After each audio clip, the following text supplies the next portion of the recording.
अगर किसी के पास लड्डू गोपाल है और वो सेवा नहीं करना चाहता, अब किसी कारण वो सेवा नहीं कर पा रहा है, तो प्लीज़ वो लड्डू गोपाल आप मुझे दे सकते हैं। राधे राधे, जय श्री श्याम। कैसे हो आप सब? आशा करते हैं आप सब स्वस्थ हैं।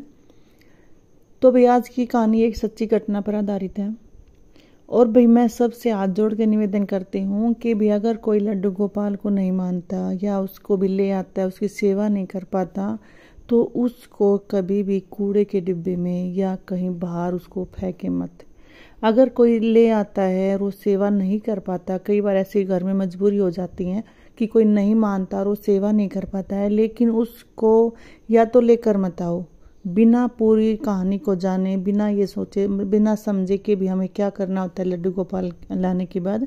अगर नहीं पता है तो उसको लेकर मत आओ, और अगर लेकर आए हो तो उसकी सेवा करो। अगर बाई चांस है कुछ हो जाता है भी घर में, आप सेवा नहीं कर पाते हो, तो यहाँ या मतलब किसी को दे दो या किसी मंदिर में छोड़ाओ, किसी पुजारी को भेंट कर दो, मंदिर में रखाओ, या किसी अपने जो भी सेवा करना चाहती हो उसको दे दो, लेकिन कभी भी लड्डू गोपाल को फेंकना मत। ये कहानी ऐसी एक अंध भक्त की है जो लड्डू गोपाल को मतलब वो ये देखना चाहती थी कि भी अगर इसमें चमत्कार होते हैं, अगर इसमें मतलब भी ये सच्चा होता है, और जो जैसे सेवा करते हैं बोलते हैं भी ये बात करता है ऐसे करता है, अगर वो उसको परखने के लिए वो इसको यातनाएं देती थी। मतलब किस हद तक लोग गिर सकते हैं, कितने नीचे गिर सकते हैं जो भगवान को परखना चाहते हैं। जिसने हम सबको बनाया है वो उस भगवान को वो परखना चाहते हैं, लेकिन उसने भगवान को परखा और भगवान ने उनको सजा भी दी। और ये कहानी दिल्ली की एक महिला की है जिसने जो सबको देख रही थी, भी जन्माष्टमी पर सब लड्डू लेके आ रहे थे और वो भी उनको देखा देखी लड्डू ले आई। कुछ ऐसे होते हैं भी जन्माष्टमी पर सिर्फ ऐसे लड्डू लेके आते हैं कि भी जन्माष्टमी पर उसका पूजन करते हैं इसलिए लेके आते हैं, लेकिन कुछ जो सेवा के लिए लेकर आते हैं वो अलग होते हैं।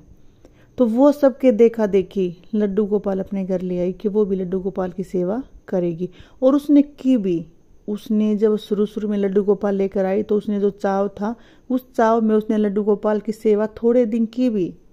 और उसकी पहली गलती ये थी कि जब वो लड्डू गोपाल लेने गई उसने अपने घर में किसी को नहीं बताया, उसने अपनी सास को भी नहीं बताया, अपने पति को भी नहीं बताया, उसने किसी को ये नहीं बताया कि मैं लड्डू गोपाल लेने जा रही हूँ। वो लड्डू गोपाल ले आई तो सास ने गुस्सा भी किया कि बिना बताए वो लड्डू गोपाल ले आई, और उसने बताया कि भी लड्डू गोपाल की बहुत सेवा होती है, क्या तुम कर पाओगी? तो फिर भी उस सास ने उसे ये बात बोली कि भाई ठीक है, अगर तुम नहीं भी कर पाओगी, तुम्हें नहीं पता क्या करना होता है, तो मैं तुम्हें सब बताऊंगी कि भी लड्डू गोपाल की सेवा कैसे की जाती है। जो लड्डू गोपाल की सेवा होती है वो उसकी सास ने बताया। भी सुबह उठाया जाता है, इसके नहलाकर इसको भोग लगाकर इसको विश्राम करवाया जाता है, और फिर शाम को इसको भोग लगाकर इसको सुलाया जाता है, दिन में थोड़ा इसके साथ खेला जाता है। और फिर उस सास बहू को मतलब लड्डू गोपाल लाने के बाद उसकी सेवा करने में आनंद भी आने लगा था, क्योंकि वो उनका रोज का रूटीन बन चुका था भी लड्डू गोपाल को बच्चों की तरह रखना, तो उनका रूटीन भी बन चुका था और वो उसमें आनंद लेने लगी थी। लेकिन कुछ समय बाद उसको ऐसा सेवा करते करते उसको ये सब बोरिंग लगने लगा कि मैं क्या कर रही हूँ, ये तो मूर्ति है, मैं इसके पीछे अपना टाइम खराब कर रही हूँ। उसको ये मूर्ति लगने लगी, उसको सब बोरिंग लगने लगा, उसका मन भर गया लड्डू की सेवा से। तो जब उसका लड्डू गोपाल से मन भर गया, उसकी सेवा को वो बोरिंग समझने लगी, वो इसको फालतू टाइम समझने लगी, तो उसने अपने घर फ़ोन किया। वो फ़ोन किया तो उसकी बहन ने, छोटी जो उसकी बहन थी, उसने वो फ़ोन उठाया, और वो जो छोटी बहन थी वो लड्डू गोपाल की सेवा करना चाहती थी दिल से, लेकिन उनके घर में लड्डू गोपाल नहीं था। तो उसकी बहन ने बोला कि ठीक है दीदी, आप लड्डू गोपाल मेरे घर पर भेज दो, मैं लड्डू गोपाल की सेवा करूँगी। और वो छोटी लड़की बहुत ज़्यादा खुश थी। और फ़ोन कटने के बाद वो अपने पति को बोलती है कि भी इसको मेरे घर छोड़ाओ। तो वो लड्डू गोपाल की सारी पैकिंग करती है और अपने पति को पैक करके दे देती है, और वो उसको उसकी बहन के पास ले जाता है लड्डू गोपाल को, और वहाँ पर छोड़ आता है। कुछ समय बाद जब उसके माता पिता को पता लगता है, जब वो चला जाता है, तो वो उसके मम्मी पापा पूछते हैं उस बहन से कि भी ये क्या लेकर आई हैं। तो उसने बताया कि दीदी के पास जो लड्डू गोपाल थे वो दीदी ने मेरे लिए लड्डू गोपाल भेजे हैं। तो उसने बताया कि दीदी का फ़ोन आया था और ऐसे ऐसी बात है और मैं इसकी सेवा करना चाहती हूँ, इसलिए मैंने इसको मंगवाया है। लेकिन उसकी माँ भी गुस्सा होगी कि क्यों मंगवाया तूने लड्डू गोपाल को, कितनी सेवा होती है लड्डू गोपाल की, क्यों मंगवाया तूने, हमारे यहाँ काम नहीं है क्या। और माँ बेटी की ऐसी बहस हुई कि ये आवाज़ उनके पिता तक पहुँच गई। तो उसका पिता अंदर आया, उसने बोला क्या है ये, किस चीज़ की मूर्ति है। तो उस लड़की ने बताया पापा ये मूर्ति नहीं है, ये लड्डू गोपाल है। तो उसका पापा गुस्सा हो गया कि कौन लड्डू गोपाल, कैसा लड्डू गोपाल, और हमारे घर में इसको कोई नहीं मानता, ना हम इसके बारे में जानते हैं, और हमारे घर में इसकी पूजा नहीं होगी, और कुछ नहीं है, ये सिर्फ मूर्ति है, ये सिर्फ पाखंड है, और इसमें ज़्यादा कुछ भी नहीं है, और हमारे घर में इसकी पूजा नहीं होगी, जहाँ से तुम लाई उसको वापस बेच दो। तो लड्डू गोपाल को लेकर उनके घर में बहस हो गई। और उसके पिताजी ने बोला अगर ये ऐसा ही है कि ये सब कुछ देखता है, ये सब कुछ जानता है, सब कुछ समझता है, और तुम बोलती हो कि भी ये बच्चों जैसा, अगर ये बच्चों जैसा है तो इसको हर दर्द भी होगा, इसको सब कुछ होगा, इसको चोट भी लगेगी। और ऐसा बोलकर उसके पिताजी ने उसके हाथ से लड्डू गोपाल छीना और छत पर चले गए। और उस लड्डू गोपाल को उस नास्तिक ने, उस पापी इंसान ने लड्डू गोपाल को छत से नीचे फेंक दिया, ये बोलकर कि अगर ये बच्चा है तो इसको दर्द होगा, इसको चोट भी लगेगी। ये देखकर जब उसने ऊपर से नीचे फेंका तो वो लड़की दौड़ी गई और उसने लड्डू गोपाल को अपनी गोद में उठा लिया, क्योंकि वो उसकी सेवा करना चाहती थी, वो उसको दिल से मानती थी। और उसके मम्मी पापा उसके पास आए और वो लड़की बहुत ज़ोर से रो रही थी अपने लड्डू गोपाल को, इधर उधर देख रही थी कहीं इसको कुछ लगा तो नहीं है, और वो बहुत तेज रो रही थी। तो उसके मम्मी पापा उससे बोले कि तुम तो बोल रही थी कि बच्चों जैसा होता है, बच्चों जैसी सेवा होती है, अगर ये बच्चा था तो ये रोया क्यों नहीं, इसको चोट क्यों नहीं लगी।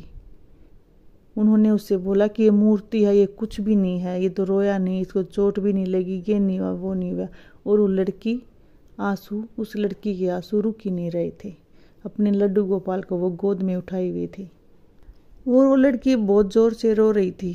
तो उसके मम्मी पापा ने उसके हाथ से दोबारा उस लड्डू गोपाल को छीना, ये बोल के कि आज देखेंगे तुम्हारा लड्डू गोपाल कैसे रोता है, क्या इसको दर्द होता है, आज हम इसको परखेंगे।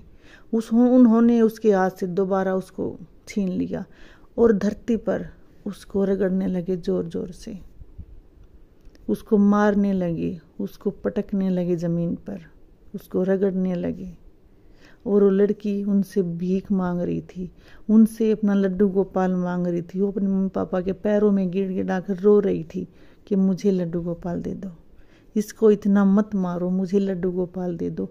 लेकिन वो पापी आदमी, हम उसको पापी ही बोल सकते हैं क्योंकि हम उसको इंसान तो बोल ही नहीं सकते, वो उस लड्डू गोपाल को ज़मीन पर घीसे जा रहे थे। और वो लड़की अपने पापा के हाथ से लड्डू गोपाल छीन लेती है और उसको लेकर रोती उसको ले आती है और उसको नहलाकर, उसको भोग लगाकर उसको मंदिर में बिठाती है और अपने भगवान से वो माफ़ी मांगती है, क्योंकि वो उसको सच्चा प्यार करती थी, वो दिल से उसकी सेवा करना चाहती थी। और शाम को फिर वो अपनी बहन के पास फ़ोन करती है, वो अपनी बहन को बताती है कि दिन में ऐसे ऐसे लड्डू के साथ पापा ने किया है। तो उस बहन को बहुत दुख हुआ कि मेरे लड्डू गोपाल के साथ वहाँ पर ऐसा कुछ हो रहा है। तो वो बोर हो चुकी थी सेवा करते करते, लेकिन जब उसकी बहन ने बताया कि लड्डू गोपाल को मारा है, छत से फेंका है, उसके साथ उसको इतनी यातनाएं दी हैं उसके पापा ने, तो उस लड़की का मन दुखी हो गया और उसने बोला कि मेरे लड्डू गोपाल के साथ इतना कुछ हो रहा है उस घर में, अगर मेरे लड्डू गोपाल मेरे पास होते तो उसका ऐसा हाल नहीं होता। और वो बड़ी बहन सोचती है कि अगर मैं अपने लड्डू गोपाल की सेवा खुद करती तो आज वो मेरे पास होते और उसकी ये हालत नहीं होती। तो शाम को खाना खाने के बाद अचानक से उसके साथ एक घटना घटी। उसका पति पागलों जैसी हरकत करने लगा। उसका पति खुद को, अपने ही चेहरे को ज़मीन पर रगड़ने लगा। वो पागलों की तरह चिल्लाने लगा, पागलों की जैसी हरकतें करने लगा। वो देखकर ये दंग रह गई कि मेरे पति को अचानक से क्या होगा, वो ऐसे पागलों जैसी हरकत क्यों कर रहा है। और वो उसको हॉस्पिटल लेकर गए। वहाँ पर उसके सारे टेस्ट वगैरह जो भी कुछ होने थे सब हो चुके थे, लेकिन कोई भी सोल्यूशन नहीं निकल रहा था, कुछ भी बीमारी पकड़ में नहीं आ रही थी। और वो ऐसे ही पागलों की तरह हरकत किए जा रहे थे और उसकी बेचैनियाँ बढ़ती जा रही थी कि आखिर हमारे साथ ये क्या हो रहा है। 4-5 दिन मेडिकल में रहने के बाद उनके पति की तबीयत में कोई सुधार नहीं हो रहा था। फिर धीरे धीरे 1-2 दिन में कुछ सुधार हुआ तो वो अपने पति को घर ले आई। तो जब पति को घर लेके आई तो उसके भी रिश्तेदार जो है मिलने आ रहे थे, भी हालचाल पूछने आ रहे थे। तो एक रिश्तेदार ने उनसे बोला कि तुम्हारे पास तो लड्डू गोपाल था।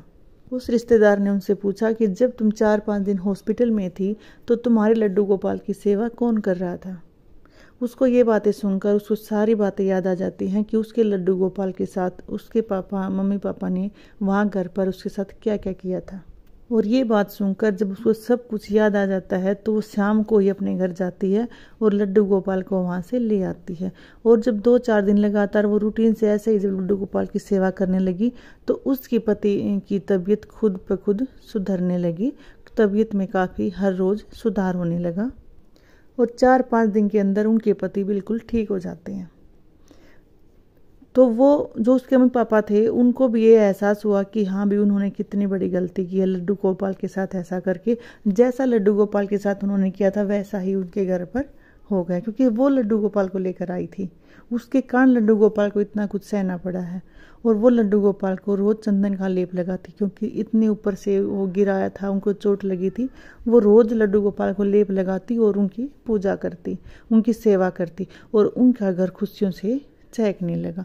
उनके घर में शांति होने लगी, उनके घर में फिर से पहले वाली रौनक होने लगी, सब हंसी खुशी रहने लगी। तो एक बात इससे ये होती है ना कि भगवान को कभी भी परखने की कोशिश मत करना।